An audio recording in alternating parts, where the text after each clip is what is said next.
Bien-aimés frères et bien-aimées sœurs qui m'écoutez en ce moment, vous êtes-vous déjà demandé pourquoi l'enlèvement n'a pas encore eu lieu? Pourquoi, après tant de signes, d'avertissements et d'accomplissements prophétiques, le Seigneur Jésus n'est pas encore revenu rassembler ses fidèles? Et beaucoup de chrétiens observent cette période d'attente et trouvent du réconfort dans l'idée que Dieu fait preuve de miséricorde, qu'il accorde patiemment plus de temps au monde pour se repentir. Mais je dois partager avec vous aujourd'hui une vérité profonde, car cette attente ne représente pas la miséricorde de la manière dont la plupart l'imaginent. Ce n'est pas une autorisation de continuer à vivre dans le péché, ni un signe que Dieu ignore la détérioration spirituelle qui nous entoure, et les Écritures révèlent un dessein beaucoup plus sérieux, puisque ce temps d'attente est un avertissement divin. C'est la méthode que Dieu a choisie pour réveiller le monde, pour exposer les cœurs cachés des hommes et pour tester la fidélité de ceux qui se disent ses enfants, car chaque jour qui passe nous offre une opportunité sacrée de choisir l'obéissance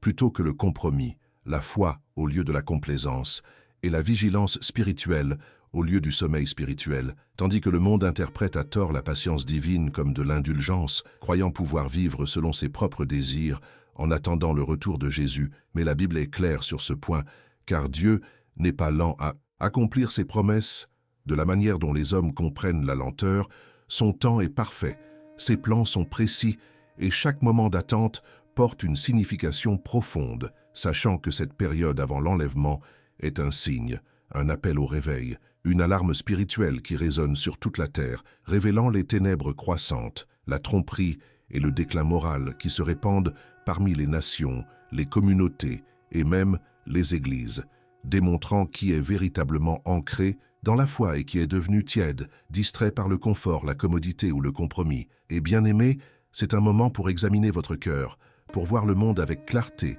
et comprendre que l'attente n'est pas une raison de devenir complaisant, car c'est un appel à l'action, une invitation à vivre avec urgence, à prier avec ferveur, à observer avec discernement et à marcher intimement avec Jésus, sachant que l'enlèvement approche et que cette attente est la méthode divine pour vous. Préparez, testez votre foi et révélez le véritable état du monde qui vous entoure. Alors ne vous laissez pas tromper, puisque cette période avant l'enlèvement n'est pas de la miséricorde comme beaucoup le pensent, c'est un avertissement divin. Et le moment est venu d'y répondre de manière appropriée, car beaucoup de personnes regardent le report de l'enlèvement et se réconfortent avec une histoire rassurante, pensant que Dieu est miséricordieux, patient, donnant au monde plus de temps pour se repentir, offrant à l'humanité une autre chance de se tourner vers lui avant que la fin n'arrive, et il est facile de croire cela parce que le cœur humain aspire à la sécurité, au confort et à l'illusion que nous avons plus de temps que nous n'en avons réellement. Mais permettez-moi de parler avec sincérité,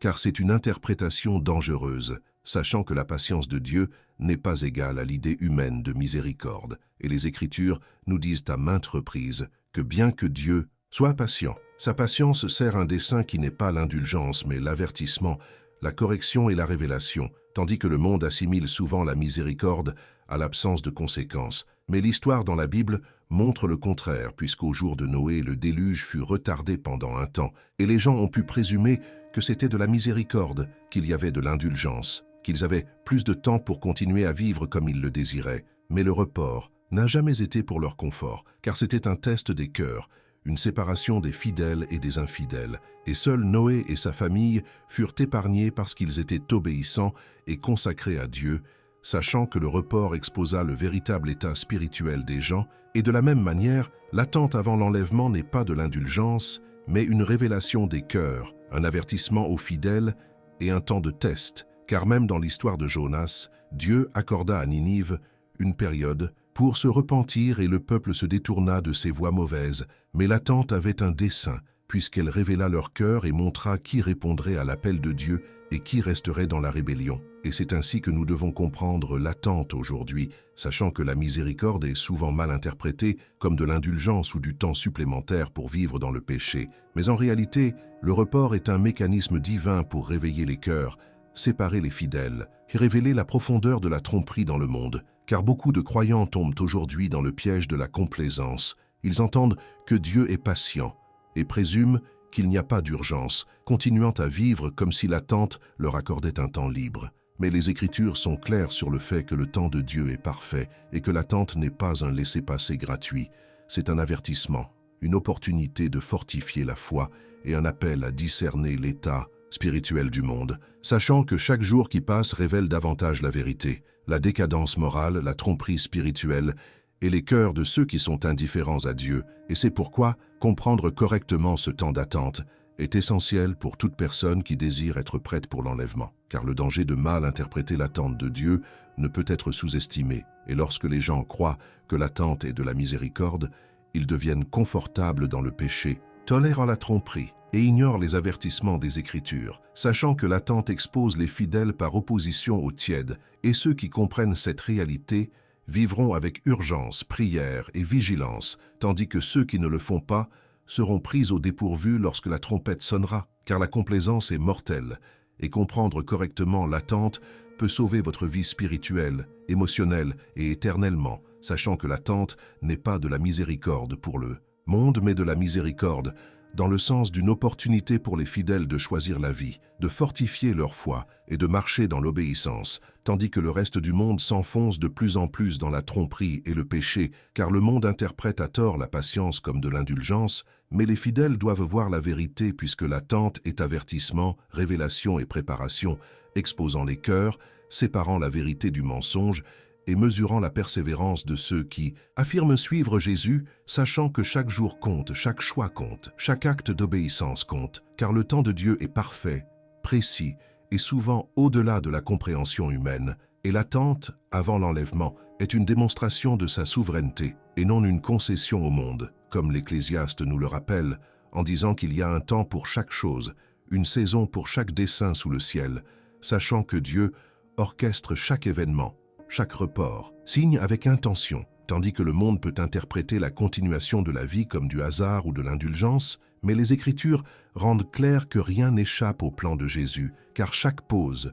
chaque période d'attente, chaque saison d'apparent retard porte une signification spirituelle, et comprendre la différence entre miséricorde et attente est vital, puisque la miséricorde est la compassion de Dieu étendue aux repentants, aux fidèles et aux humbles, tandis que l'attente est le temps souverain de Dieu pour atteindre ses desseins suprêmes, et dans la deuxième épître de Pierre au chapitre 3, Pierre explique que le Seigneur n'est pas lent à accomplir sa promesse, qu'il est patient, ne voulant qu'aucun ne périsse, mais que tous parviennent à la repentance, sachant que la patience que nous voyons n'est pas de l'indulgence, mais un test, une révélation des cœurs et une période de décision, car l'attente est destinée à réveiller et non à excuser, exposant la condition de l'humanité et séparant les véritablement engagés des tièdes ou indifférents, et dans les Écritures, le dessein de l'attente est souvent de révéler les cœurs cachés des hommes, comme Habacuc qui lutta pour comprendre pourquoi Dieu semblait lent à exécuter le jugement.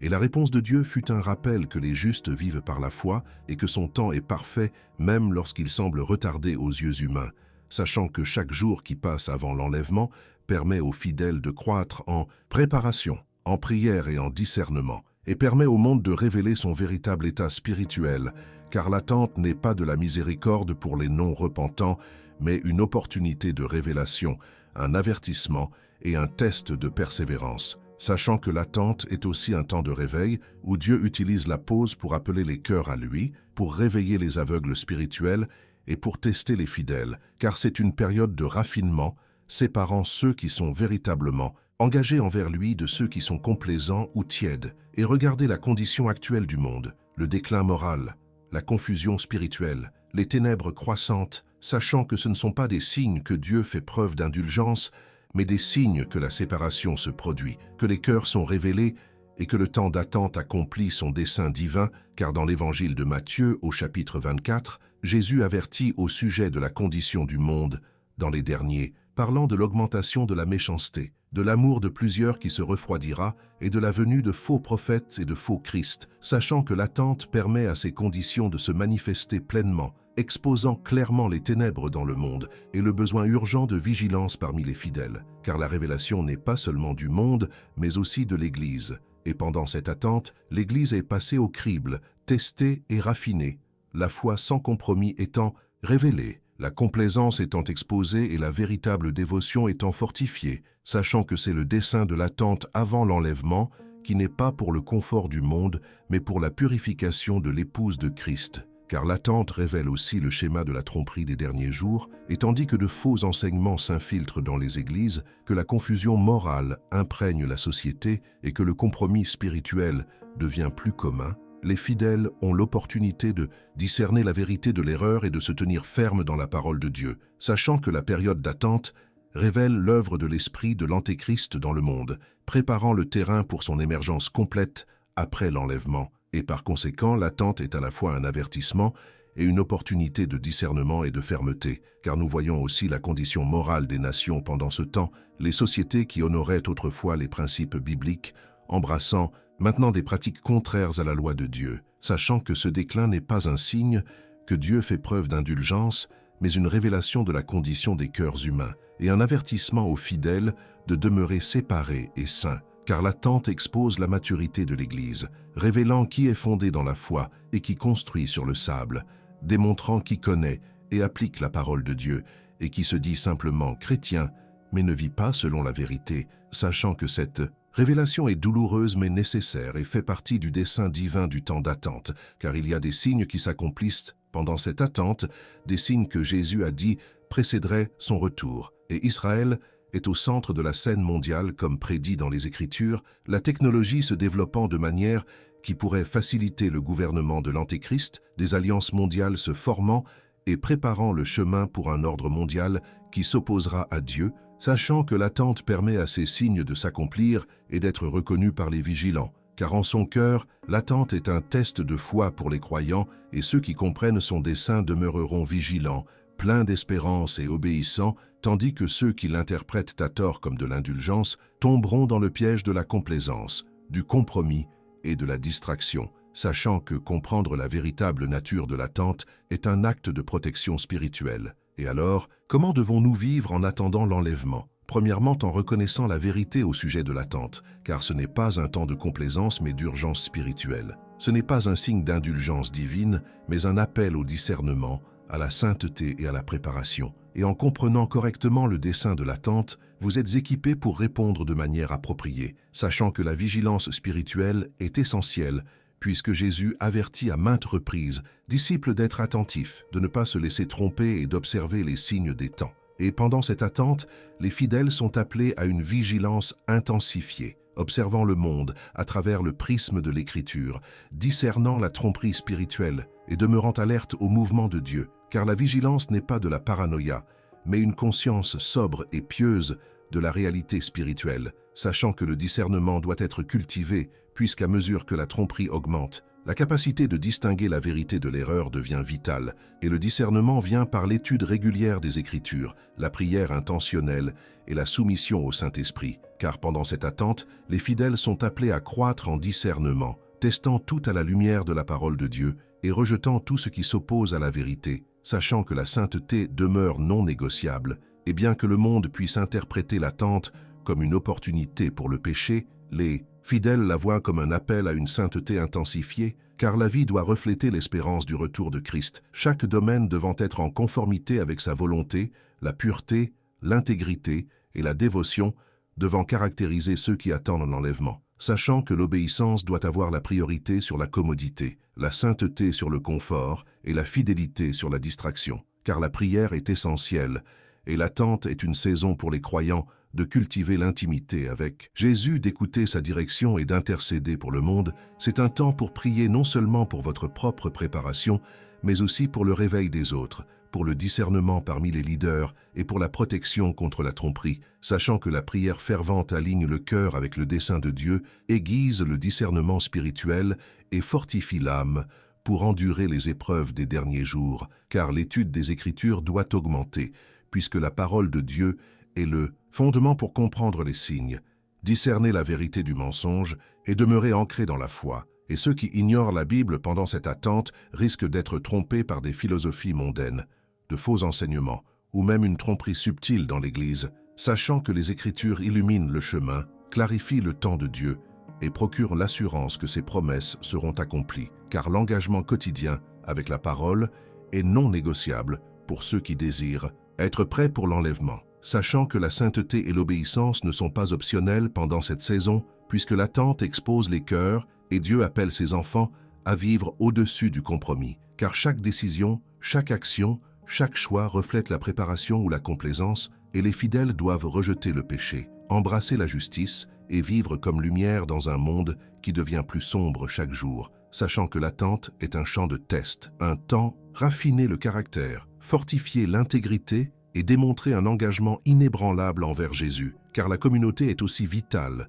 puisque les fidèles n'ont pas été destinés à naviguer cette saison seuls, et la communion avec d'autres croyants, l'encouragement, la responsabilité et le mentorat sont essentiels pour demeurer fort dans la foi, sachant qu'il faut partager les perspectives, prier les uns pour les autres et se soutenir mutuellement dans l'obéissance et la vigilance, car Dieu fortifie souvent ses enfants à travers la communauté et l'attente procure l'opportunité de construire ces liens avant que l'enlèvement ne se produise, et de plus, l'attente est un appel à la mission, puisque les fidèles ne doivent pas seulement se préparer eux-mêmes, mais aussi atteindre les autres, partager l'Évangile avec urgence, avertir au sujet de la tromperie dans le monde et encourager ceux qui sont spirituellement endormis, sachant que chaque effort pour réveiller les cœurs, chaque acte de service et chaque parole de vérité rapproche les autres de la préparation, car l'attente est une invitation divine à participer au plan de Dieu, à être des instruments de réveil et à aider les autres à s'aligner avec son dessein avant l'enlèvement.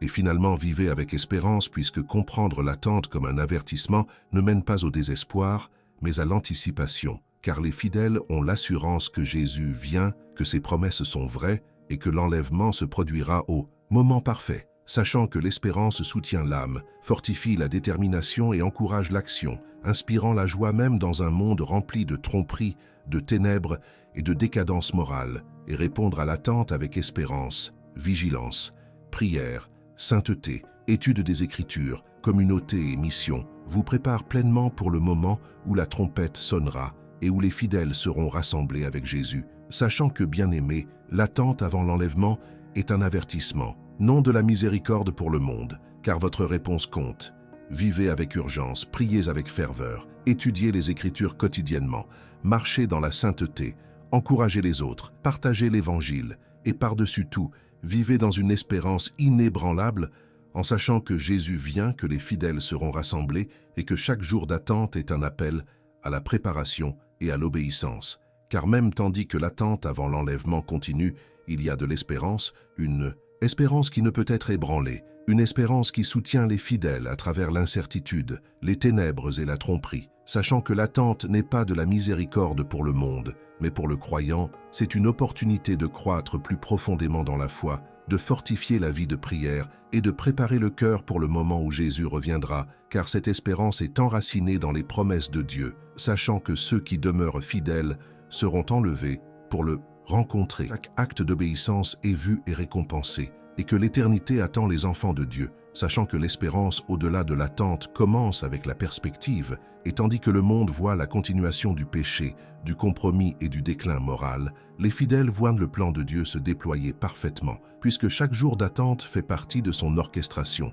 car l'attente expose le véritable état des cœurs, sépare les obéissants des tièdes et prépare les fidèles pour la gloire éternelle, et savoir cela transforme comment nous vivons. Prions et ministrons, car nous ne sommes pas des observateurs passifs, mais des participants dans le plan divin de Dieu, vivant en conscience des signes et de l'urgence des temps, sachant que l'enlèvement approche et sera glorieux, puisque chaque jour d'attente permet aux croyants de fortifier leur relation avec Jésus, de marcher dans l'obéissance et d'embrasser la plénitude de la foi, car les fidèles peuvent se réjouir même. En attendant, parce que l'attente n'est pas l'absence d'action de la part de Dieu, mais une saison intentionnelle de préparation. C'est un temps pour approfondir la prière, aiguiser le discernement et vivre courageusement dans la vérité, sachant que cette espérance habilite les croyants à endurer les épreuves, les distractions et les tromperies des derniers jours avec confiance et foi, car l'espérance appelle aussi les fidèles à l'action, et tandis qu'ils attendent, les croyants sont appelés à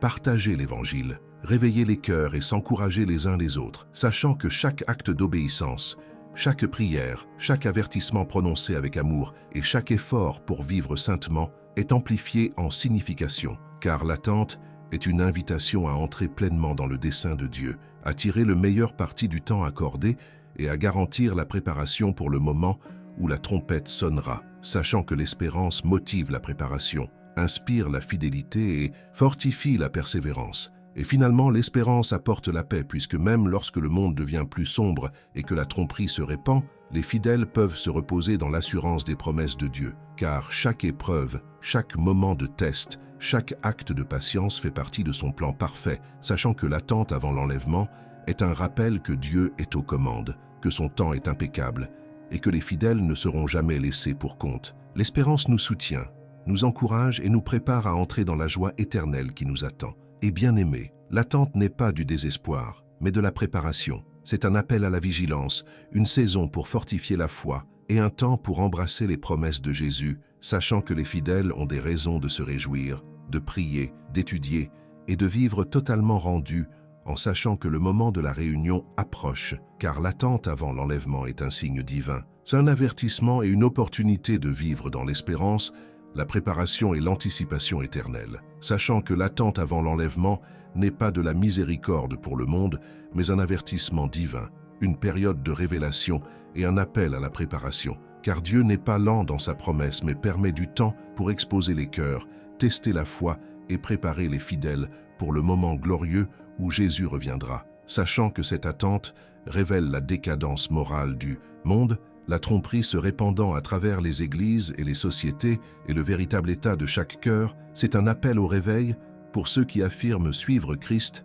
et une opportunité pour les fidèles de croître plus profondément en prière, en obéissance et en discernement. Et bien-aimés, ne confondez pas l'attente avec le confort ou l'indulgence, car c'est un appel à la vigilance, un défi de vivre avec urgence et un rappel que chaque jour compte, sachant qu'il faut fortifier votre foi, étudier les Écritures, prier avec ferveur, marcher dans la sainteté, encourager les autres et partager l'Évangile, vivant avec espérance, en sachant que Jésus vient, que les fidèles seront rassemblés et que chaque jour d'attente est une opportunité divine de se préparer, car l'enlèvement est proche et les fidèles seront enlevés pour rencontrer Jésus dans la gloire, et toute la préparation, la persévérance et l'obéissance seront récompensées au-delà de toute mesure, sachant que l'attente a un dessein. L'attente est avertissement, l'attente est opportunité. Alors vivez vigilants, vivez fidèles et vivez dans l'espérance en sachant que le temps d'être prêt est maintenant et que la promesse de vie éternelle avec Jésus